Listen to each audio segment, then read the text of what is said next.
तुम एल्गोरिदम को ब्लेम करते हो लेकिन कभी स्ट्रेटजी के बारे में नहीं सोचते। आज मैंने 7 दिन पुराना वीक एनालाइज किया। मैंने हर वीडियो देखी और उसमें की गई सारी मिस्टेक्स को नोटिस किया और हर सेकंड को ब्रेक डाउन करते हुए मुझे एक चीज़ समझ आई। मैं ग्रो नहीं कर रहा था, व्यूज़ आ रहे थे पर ग्रोथ नहीं हो रही थी। और शायद तुम भी इसी फेज़ में हो। तुम एडिट करके रील अपलोड कर देते हो, तुम थंबनेल बनाने में मेहनत भी करते हो लेकिन फिर भी रिजल्ट नहीं आते। और फिर हम एल्गोरिदम को ब्लेम करने लग जाते हैं, नीश शैटर है, लक खराब है, वगैरह वगैरह। लेकिन असली प्रॉब्लम टैलेंट की नहीं होती। हम मेहनत गलत स्ट्रक्चर पे करते हैं। हम बिजी तो रहते हैं लेकिन स्ट्रेटेजिक नहीं रहते हैं। और जब तक स्ट्रेटजी नहीं होती, सिंपल सी बात है, ग्रोथ भी नहीं होगी। Hard work without direction is just a waste of time.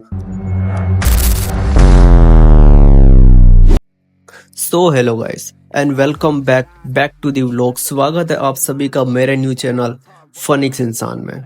आज डे 7 है और आज मैं सिर्फ अपनी गलती नहीं बताऊंगा, मैं हम सब की गलतियां बताऊंगा और उनको सुधारूंगा भी मैं ही। अब एक असली सच बताता हूँ।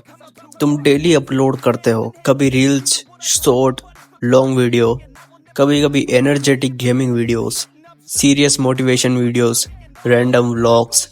पर क्या तुमने कभी ध्यान से देखा है कि मेरा चैनल एक्चुअली है क्या?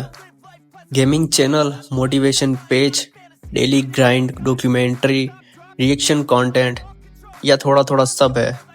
और मैं भी यही कर रहा हूँ। एक दिन GTA 6 हाइप पे वीडियो बना दी, नेक्स्ट दिन ग्राइंड माइंडसेट टॉक, फिर PS5 लेने का टारगेट शेयर कर दिया, फिर एनालिटिक्स ब्रेकडाउन्स। और मुझे लग रहा था मैं बहुत ज़्यादा हार्ड वर्किंग हूँ, लेकिन सच बोलूँ तो मैं अपनी जगह ही क्लियर नहीं था। और जब क्रिएटर्स क्लियर नहीं होते, ऑडियंस इमोशनली अटैच नहीं होती। ऑडियंस सिंपल चीज़ चाहती है, प्रेडिक्टेबिलिटी। उन्हें पता होना चाहिए कि अगर वो तुम्हारी वीडियोस ओपन कर रहे हैं, उन्हें क्या मिलने वाला है। लेकिन जब हर वीडियो का मूड, टोन, टॉपिक अलग होगा तो उनका ब्रांड डिसाइड नहीं कर पाता कि सब्सक्राइब करे या नहीं। और फिर हम बोलते हैं लोग हमें सपोर्ट नहीं करते, क्योंकि सपोर्ट क्लियरिटी को मिलता है, कंफ्यूजन को नहीं। हम अक्सर बिजी रहकर खुद को प्रोडक्टिव समझ लेते हैं। कैमरा ऑन, एडिट कंप्लीट और अपलोड। हम सोचते हैं टिक मिल गया। और पर ग्रोथ टिक मार्क से नहीं आती, ग्रोथ आइडेंटिटी से आती है। मैंने रियलाइज किया मैं अपने कंटेंट को एक ब्रांड की तरह नहीं बना रहा था। मतलब डिफरेंस समझ रहे हो तुम? कंटेंट रैंडम हो सकता है पर ब्रांड प्रेडिक्टेबल होता है। और जब तक तुम्हारा चैनल एक क्लियर सेंटेंस में एक्सप्लेन नहीं हो सकता, तब तक ऑडियंस कमिट नहीं करेगी। अगर तुम भी हर दिन अपलोड कर रहे हो लेकिन अंदर से कंफ्यूज हो, तो पहले रुक जाओ और क्लियर करो, क्योंकि ग्रोथ क्लैरिटी से आती है, एफर्ट से नहीं। देखो, अब यहाँ पे तुम्हारे लिए थोड़ा पेनफुल हो सकता है, क्योंकि इसमें प्रॉब्लम स्किल्स की नहीं होती, प्रॉब्लम होती है ईगो की।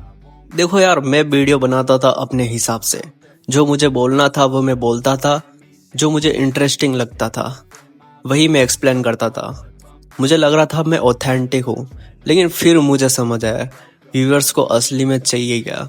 सच ये है, हम अक्सर अपने इंटरेस्ट को ऑडियंस की डिमांड समझ लेते हैं।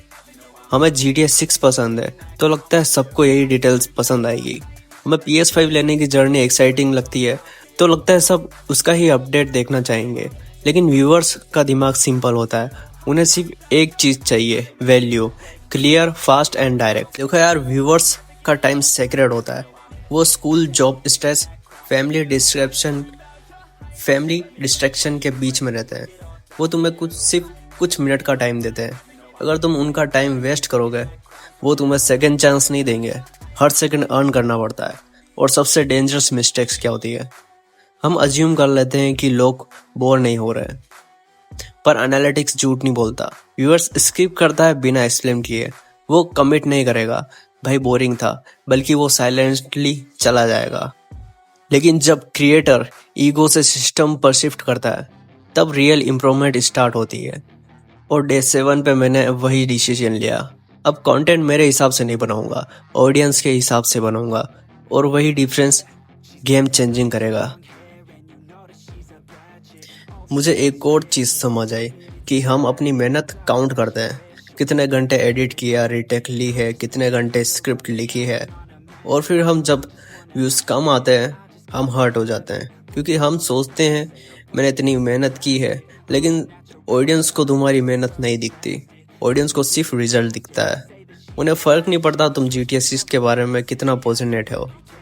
उन्हें फ़र्क नहीं पड़ता तुम PS5 लेने के लिए कितना सेव कर रहे हो। यह गेम ब्रूटल है और यूट्यूब पब्लिक रिजल्ट रिवॉर्ड करता है।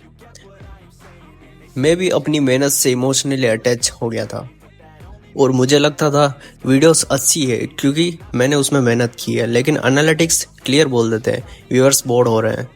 और उस दिन मुझे समझ आ गया था इमोशन से नहीं, डाटा डिसाइड करना पड़ेगा।